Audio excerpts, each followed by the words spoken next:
अक्सर हमारी दिनचर्या इस तरह की होती है कि हमारे सामने जो काम आता है हम उसे करने लग जाते हैं और इस वजह से हमारा सारा समय छोटे छोटे कामों को निपटाने में ही चला जाता है। हमारे महत्वपूर्ण काम सिर्फ इसलिए नहीं हो पाते हैं क्योंकि हम महत्वहीन कामों से उलझे रहते हैं। तो दोस्तों, सबसे महत्वपूर्ण काम सबसे पहले करें। समय के सर्वश्रेष्ठ उपयोग का यह तीसरा सिद्धांत, तो इसको एंड तक ज़रूर देखें और अपने समय की दिनचर्या आप ज़रूर बनाएं। तो दोस्तों, क्या होता है कि अक्सर हमारी दिनचर्या इस तरह की होती है कि हमारे सामने जो काम आता है हम उसे करने लग जाते हैं। इस वजह से हमारा सारा समय छोटे छोटे कामों को निपटाने में ही चला जाता है और हमारे महत्वपूर्ण काम सिर्फ इसलिए नहीं हो पाते हैं क्योंकि हम महत्वहीन कामों को में ही उलझे रहते हैं। महत्वाकांक्षी व्यक्ति को इस बारे में सतर्क रहना चाहिए क्योंकि सफलता पाने के लिए यह आवश्यक है कि महत्वपूर्ण काम पहले किए जाएं। हमेशा याद रखें कि सफलता महत्वहीन नहीं है बल्कि महत्वपूर्ण कामों से मिलती है। इसलिए अपनी प्राथमिकताएं स्पष्ट रखें और अपना समय महत्वहीन कामों में ना गंवाएं। इसलिए समय के सर्वश्रेष्ठ उपयोग का यह तीसरा सिद्धांत, सबसे महत्वपूर्ण काम सबसे पहले करें। समय के संबंध में अपनी प्राथमिकताएं तय करने का एक उदाहरण देखें। एक मशहूर संगीतज्ञ जब वायलिन बजाना सीख रही थी तो उन्होंने पाया कि उनकी प्रगति संतोषजनक नहीं है। कारण खोजने पर उन्हें पता चला कि संगीत का अभ्यास करने से पहले घर साफ करें, सामान व्यवस्थित करने, खाना पकाने आदि कार्यों में उनका बहुत समय लग जाता है। इसलिए उन्हें वायलिन के अभ्यास के लिए कम समय मिल जाता है। ये जानने के बाद उन्होंने संकल्प किया कि चूँकि संगीत उनके लिए सबसे महत्वपूर्ण है इसलिए वे सबसे पहले संगीत का अभ्यास करेगी, बाकी सारे काम उसके बाद करेगी। खुद को इस तरह अनुशासित करने के बाद उन्होंने संगीत के क्षेत्र में उल्लेखनीय प्रगति की क्योंकि अब वे अपना सबसे महत्वपूर्ण काम सबसे पहले कर रही थी। तो दोस्तों, इस उदाहरण से ये स्पष्ट हो जाता है कि हम महत्वाकांक्षी व्यक्ति को अपने सबसे महत्वपूर्ण काम सबसे पहले करने चाहिए, लेकिन इसके लिए उसे यह पता लगाना होगा कि सबसे महत्वपूर्ण काम है कौन से। उसके पास उसकी प्राथमिकताएं की स्पष्ट योजना होना चाहिए। ऐसा करना बहुत ही आसान है। एक डायरी में ए, बी और सी शीर्षक के 3 कॉलम बना लें। एक कॉलम में अपने सबसे महत्वपूर्ण काम को रखें जिन्हें आप अनिवार्य मानते हैं। बी कॉलम में ऐसे काम रखें जो अनिवार्य तो नहीं हैं परंतु महत्वपूर्ण हैं। सी कॉलम में ऐसे सामान्य काम रखें जो ना तो अनिवार्य हैं ना ही महत्वपूर्ण हैं। उसने खाली कुओं में खाली बाल्टी डालने से में पूरी ज़िंदगी गुजार दी और अब वह उन्हें ऊपर खींचने में अपना बुढ़ापा भी बर्बाद कर रहा है। ये किसके अनुसार है? सिडनी स्मिथ कहते हैं। जैसे कि मैंने बताया कि आपको 3 कॉलम बनाना है, दिनांक डालना है और ए और बी और सी। ए में आपको क्या करना है? अनिवार्य कार्य, जैसे कि आपको महत्वपूर्ण कार्य जिनको करना ही है, और बी जिसको थोड़े से कम महत्वपूर्ण कार्य जिनको आप इसके बाद में अनिवार्य कामों के बाद में कर सकते हैं, और सी में आपको सामान्य कार्य जो कि आपको करें या ना करें लेकिन करना हो तो करें। तो दिन में सबसे पहले ए कॉलम के पहले काम यानी ए काम से शुरू करें जो सबसे अनिवार्य काम होगा। उसे पूरा करने के बाद आप इसी कॉलम के दूसरे काम करने में जुट जाएं और इस तरह एक कॉलम के सारे काम निपटा लें। एक कॉलम के बाद अब बी कॉलम के काम शुरू करें और इसके बाद समय बचने पर सी कॉलम के कामों की ओर जाएं। महत्व के क्रम में अपनी प्राथमिकताओं के कार्य सूची बनाना बहुत महत्वपूर्ण होता है। हमें रॉबर्ट जे मैकेन की यह बात हमेशा याद रखना चाहिए। अधिकांश बड़े लक्ष्य हासिल न हो पाने के कारण यह है कि हम छोटी चीज़ों को पहले करने में अपना समय बर्बाद कर देते हैं। बोले या लिखे गए सबसे दुखद शब्द है, मैं ये काम कर सकता था। ये कौन कहते हैं? बीटर। अब मैं समय के सर्वश्रेष्ठ उपयोग का चौथा सिद्धांत आपको बताने जा रहा हूँ।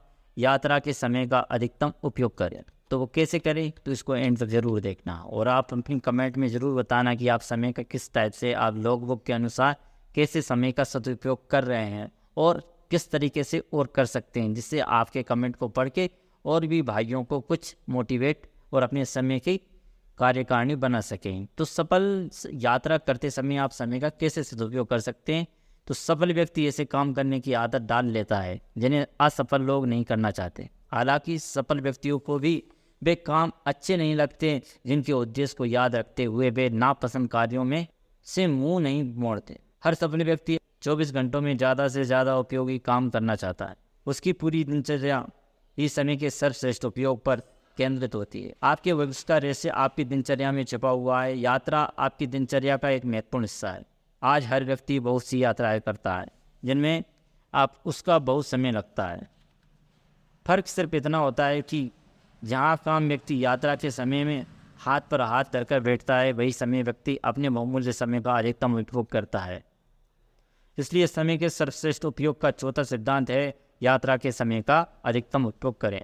महात्मा गांधी यात्रा करते समय नींद लेते थे ताकि वे तरोताज़ा हो सके। नेपोलियन जब सेना के साथ युद्ध करने जाते थे तो रास्ते में पत्र लिखकर अपने समय का सदुपयोग करते थे। एडिसन अपने समय की बर्बादी को लेकर इतने सचेत थे कि किशोरावस्था में जब वे रेल में यात्रा करते थे तो अपने प्रयोगों में जुटे रहते थे। माइक्रोसॉफ्ट के संस्थापक बिल गेट्स यात्रा के दौरान मोबाइल पर ज़रूरी बातें करके इस सिद्धांत पर अमल करते हैं। बिल गेट्स ने तो एक बार अपने गैरेज में अफ्रीका का नक्शा टांग दिया था ताकि जब वे अपनी कार का इंडिकेशन बंद करें तो उनकी कीमत एक सेकंड बर्बाद ना हो बल्कि उनका कुछ उपयोग हो जाए।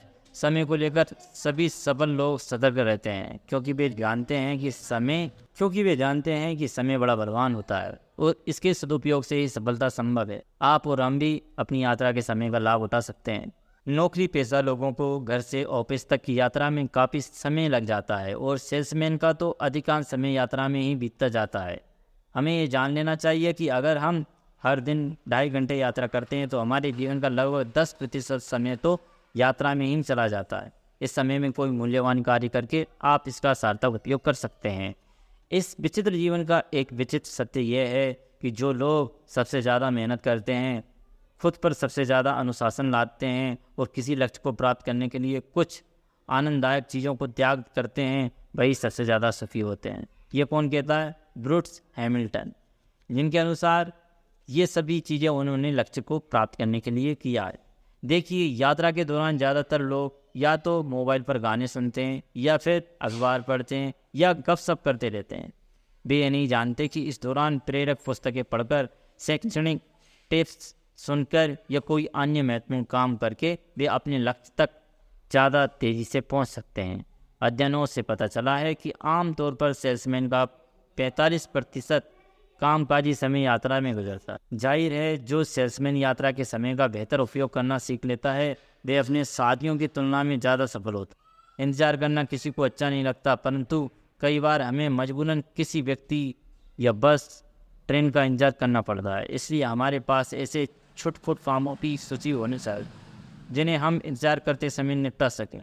यदि हमारे ब्रीफकेस में छुटपुट काम तैयार रहते हैं तो हमें इंतज़ार में कष्ट भी नहीं होगा और हमारा काम भी हो जाएगा। मशहूर ब्रिटिश हरमैन बॉन्डी को इतनी ज़्यादा यात्राएं करनी पड़ती थी कि यात्रा के दौरान अपने ऑफिस का काम निपटा देते थे।